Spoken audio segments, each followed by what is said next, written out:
In the heart of the desert, where sand whispers across stone, rises a monument so ancient, so immense, that even time dares not erase it. Silent, majestic. Standing for over 4,500 years, they were built before paper, before the wheel, before most of recorded history. But who built them? How did they do it? And what secrets still lie buried beneath their stones? This is the story of ancient Egypt, a civilization that defied time and touched the heavens, thousands of years before the rise of Rome or Greece. A great river carved a path through endless desert, the Nile. Its predictable floods turned dry land into fertile soil. Here, humans didn't just survive, they thrived. Small farming communities became towns, towns became kingdoms, and eventually one nation. Around 3100 BCE, King Narmer united Upper and Lower Egypt. He wore two crowns, one white, one red, and Egypt was born. From this moment forward, the world would never be the same. The Egyptians didn't just build a nation, they built a belief. They believed the pharaoh was divine, not just king, but God on earth, the living bridge between heaven and humanity. Their gods were everywhere. Ra, the sun god, sailing across the sky each day. Osiris, the ruler of the underworld. Isis, goddess of magic. Thoth, god of wisdom.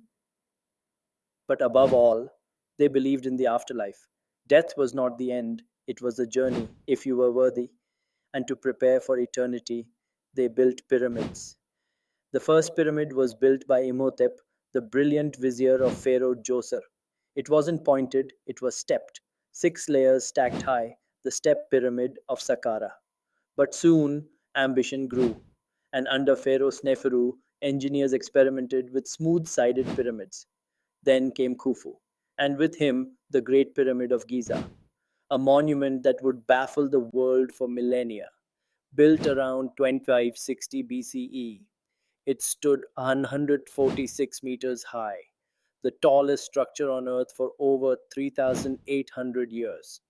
Made of 2.3 million limestone blocks, each weighing 2 to 15 tons. No wheels, no cranes, no iron tools.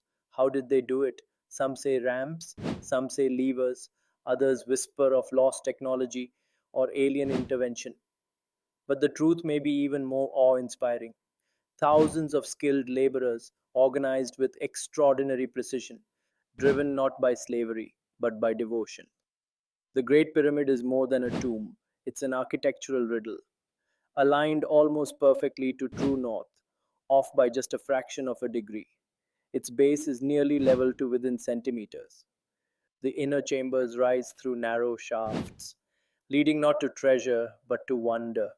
There's no writing on the walls, no golden sarcophagus, no confirmed burial of Khufu. Was it truly a tomb, or something more? A celestial calendar, a temple of rebirth, a map of the stars. Even today, scanners reveal hidden voids and chambers, whispers of secrets still waiting to be uncovered. While the pyramids rose, so too did a rich and complex society. Egyptians invented hieroglyphs, sacred carvings used to record history, trade, and myth. They created papyrus scrolls, medical texts, mathematical tables. They charted the stars, measured time, mapped constellations into gods and stories. Farmers worked the land in harmony with the Nile. Artisans built temples. Scribes kept records that would last thousands of years.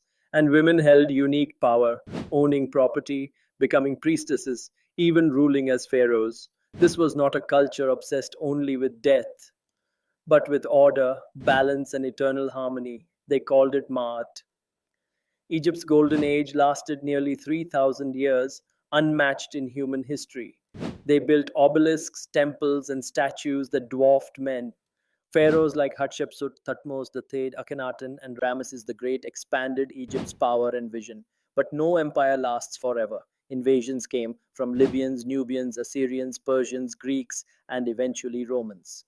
By the time of Cleopatra, the last pharaoh, Egypt was no longer its own. Yet, even under foreign rule, the greatness of Egypt refused to fade. Its monuments remained, its mysteries deepened. For centuries, the pyramids stood in silence. Tourists from Rome marveled at them. Napoleon's soldiers stood in awe, but no one could read their writing until, in 1799, a French soldier discovered a slab of black stone, the Rosetta Stone.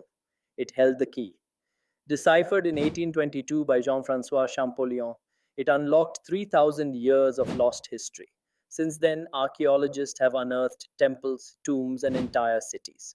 From Tutankhamun's golden mask to the Valley of the Kings, Egypt keeps revealing herself piece by piece. Even today, new discoveries emerge from the sand.